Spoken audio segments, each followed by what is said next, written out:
South Africa goes to the polls on May the 29th, and many parties are hoping for better fortunes. One party with long struggle credentials, the Pan-Africanist Congress of Azania, or PAC, is confident that after many years of internal struggles and poor showings at elections, they will be doing better this year. I caught up with the party's president, Mzwanele Nyhontso, and this was soon after the passing of one of the PAC's founding members and former president, Dr Motsoko Pheko. Mr. Mzwanele Nyhontso, the president of the Pan-Africanist Congress of Azania, PAC, welcome to the BRICS Africa Channel. Thanks to you, Peter, and thanks for having us, and greetings to your viewers. We begin, sadly, with the news of the passing of Dr. Motsoko Pheko. This must be a huge loss for the party, but as a Pan-Africanist, I'm sure that the loss is felt far and wide. Huge loss indeed. We are indeed saddened by his loss. And of course, let me begin by saying once more condolences to his family, condolences to the PAC members. And because this loss is not only for PAC or for the family, it's also for Azania as a country, and also Africa as a continent, and of course, as a Pan-Africanist, Africans in the diaspora worldwide. We will really miss him. He had a great, he contributed greatly in the struggle for the African people. Huge figure in the PAC right there at the beginning of the party. Tell us about his contribution to the party and to South Africa. Huge contribution. Remember, I joined PAC when it was founded. He participated in the branch of the PAC in the early 60s, 1959-60. And because he was leading an insurrection there, he was detained. And he ended up skipping the country, and of course, via Lesotho, he ended up in Zambia and all these countries. But he contributed more when he represented PAC in the United Nations. When he made a call consistently for the apartheid South Africa to be isolated, when he made a call for South Africans that their plight is known worldwide, he used that platform and he contributed immensely. Of course, he wrote almost 45 books. And with that, he was also talking about the plight of our people. He came back to Azania. He became the PAC deputy president in 1994. He became the president of the PAC and the member of parliament for 2 terms. So he has contributed to this organization. We are really grateful to have him. And some of us who at some point worked closely with him, we have benefited a lot from him. We'll always miss him. Of course, we used to call him Dadawa Scarf. How should Dr. Pheko be remembered, do you think? One, as I've said, we will miss him. But we should remember him by emulating what he believed. Dr. Pheko was passionate about the return of the land to its rightful owners. He was passionate about the true liberation, not freedom. As things stand here, we have freedom. He was passionate about true liberation of African people. He was passionate about redistribution of wealth to African people. He was passionate about skills development. He would say this on top of his voice, that we must be given skills. We must be given free education. We will definitely remember him about that. And I know Dr. Pheko hated Freedom Charter with passion. He called it Freedom Cheater because he understood that for us not to attain true liberation were robbed by that document whose author is yet to be known. We will really emulate him. And for us, we've adopted a position 2-3 years ago that we must be like Sobukwe. And of course, to be like Sobukwe is going to be like Dr. Pheko, because Dr. Pheko was Sobukwe's disciple. He quoted Sobukwe as the priests would quote the Holy Bible, or as Muslims would quote the Quran. So he is the disciple of Sobukwe. We will emulate Sobukwe. By emulating Sobukwe, we will also be emulating Dr. Motsoko Pheko. To help our viewers across the continent in particular, let's go back to the beginnings of the PAC. You had the African National Congress, which had been in play for a long time, oldest liberation movement on the continent. What was the point of divergence that compelled the founders of the PAC to begin a new party? No, you see, Sobukwe was very clear. ANC, as you know, was founded in 1912. And still in 1955, there was no revolution. And in 1955, there was not even a stride to get independence. But these guys were just complaining about the taste of oranges, taste of onions, and so on. That was not a revolution. But what happened in 1949, the Youth League of the ANC produced a document that they called Program of Action. And that Program of Action clearly stated that Africa was the land of Africans. It clearly stated that this land belongs to African people or Black people. So it was radical. It was a program of action. It was a revolutionary program that the ANC must take, and it was adopted by the ANC. Then in 1955, a document came, and it was called Freedom Charter. And still to date, it is still not clear who wrote the document.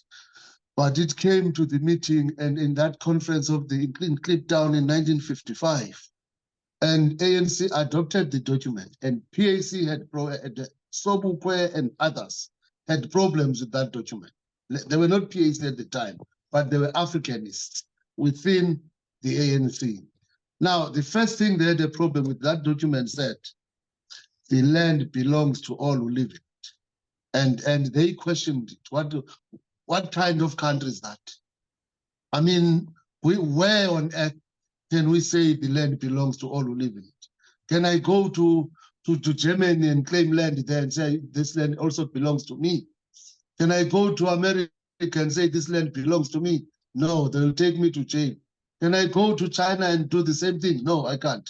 But these white communists who infiltrated ANC came with this document to accommodate white people, and that was the divergence. And because of that, Africanists within the ANC wrote a letter, and that letter they were serving the divorce papers. And Sobukwe entitled that letter, The Parting of the Ways. And they parted with the old organization. And Sobukwe was very clear that they were captured. They were captured leaders, and they were no longer within the ranks of the liberation struggle. And then there was the Pan-Africanist Congress of Azania, founded in 1959, the real ship of freedom.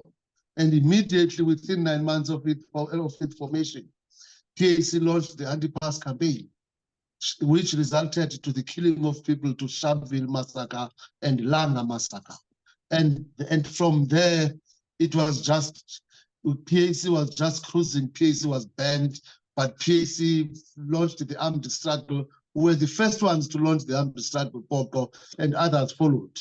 Anyway, the apartheid South Africa wanted to ban PAC and PAC alone, because it was the only revolutionary movement. But then a woman called Helen Suzman, an Israelite here in South Africa, stood up in parliament and said, you must also ban ANC, because if you don't ban them, these ones will be famous. That's how the ANC was banned. Otherwise, they did nothing to be banned. And from there, the armed struggle was launched, and the rest is history, armed struggle operations until June 16, which was also orchestrated by the second president of the PAC, Uncle Zef Mutupend, who was sentenced to 30 years in Bethel. 30 Bethel trialists were all PAC members, and they were sentenced for organizing, orchestrating, and implementing June 16 uprising, until we come to the 80s and 90s, when APLA was intensifying armed struggle, the years of Great Storm, and nobody will ever forget those years. That's how revolutionary this organization, PAC. We have rich history, and our history is written with blood, and no lies written with ink can ever erase that glorious history of the PAC of Dr. Motsoko Pheko. So then fast forward 1994, in between 59 and 94, there's no question that the PAC held enormous influence and was a significant player. The elections of 94, you got 243,000 votes, 5 seats, and 2019, just 32,000 votes and 1 seat. What went wrong? A lot went wrong. We had our own challenges. We had our own internal challenges. We also had our own strategy trying to adapt to the new dispensation from being a revolutionary organization, militant revolutionary organization, to a political party that must wear ties and speak politics. And I think also that contributed. Of course, internal problems, fighting against each other, taking each other to court, factional politics. Of course, they did not help us at all. And then, of course, our own opponents. And I think we're playing into their own hands. They kept on pumping money, make sure that the PAC was forever fighting and forever having parallel structures, and a lot of leaders, 6, 5 presidents at a time. But we are proud to say after 2019, we have united this great part of Somokwele. And I wouldn't want to be judged by what happened. I am going to contest elections as the president for the first time. That's me after 29 of May 2024. So what are you hoping for in these elections? How well do you think the reformed, redesigned, renewed PAC will do? We don't want to be over-ambitious. We don't want to turn bread into stones or stones into bread, but we want to be realistic. We are aiming at getting 10 seats, and we believe that it is doable. Getting 10 seats, it means we can get around 500,000 votes. So we are aiming to get there. All we want to do for now is to be a serious political player in South African politics. By the way, coalition politics seemingly are going to be the future of this country. Now we can build out of those seats that we are going to get and make them a benchmark and a launching pad point for the next elections. 2026, we want to govern some of the municipalities.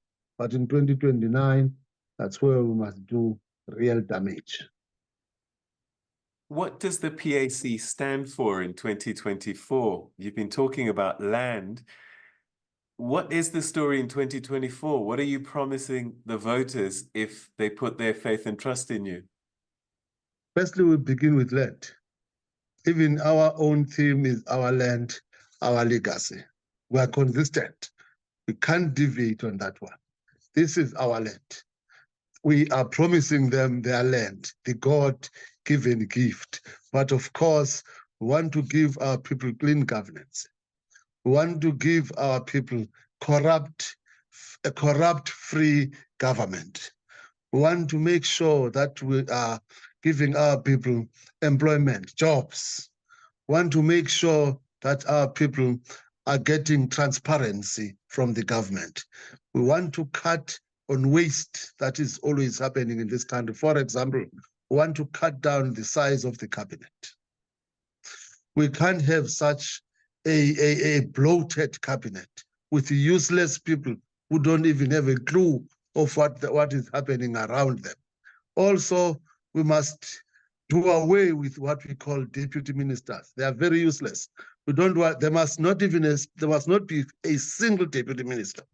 They don't have anything to do those ones. They are just useless. Remember, they are not even members of the cabinet. Even if the minister is sick, the deputy can't even act. The president must still appoint another minister to come and act when there's a deputy minister here. Now you could see that this thing is just made to compensate friends and comrades. It's not about service delivery at all. And yet they are driving those fancy cars. They are earning those big salaries with bodyguards and fuel, idling the whole day because they are called deputy ministers for nothing.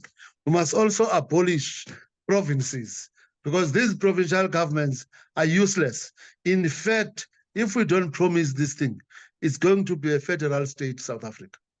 And remember, this federal government called provinces in South Africa are even structured according to tribal lines. If you are a Zulu speaking, you are going to be staying in KwaZulu-Natal. If you are a Xhosa speaking, Eastern Cape is for you.